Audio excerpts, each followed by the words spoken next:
শুক্রবার সকাল 10:38 রাজধানী সহ সারা দেশে শক্তিশালী একটি ভূমিকম্প অনুভূত হয়েছে। বাংলাদেশ আবহাওয়া অধিদপ্তর জানিয়েছে এই ভূমিকম্পের মাত্রা ছিল 5.7 আর উৎপত্তি স্থল নরসিংদীর মাধবদী। তীব্র ভূমিকম্পে আতঙ্কে মানুষজন রাস্তায় নেমে আসেন। মার্কিন ভূতাত্ত্বিক জরিপ সংস্থা USGS এর তথ্য অনুযায়ী ভূপৃষ্ঠ থেকে 10 কিলোমিটার গভীরে ছিল এর উৎপত্তি। এতে দেশের বিভিন্ন স্থানে ভূমিধস ও মৃত্যুর ঘটনা ঘটেছে।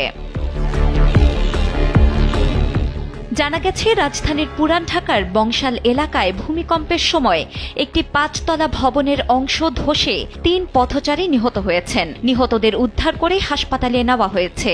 এছাড়া বাড্ডা লিংক রোডে একটি ও নিউ মার্কেট এলাকায় একটি ভবন হেলে পড়েছে। গাজীপুরেও বেশ কয়েকটি বহুতল ভবন হেলে পড়ার খবর পাওয়া গেছে।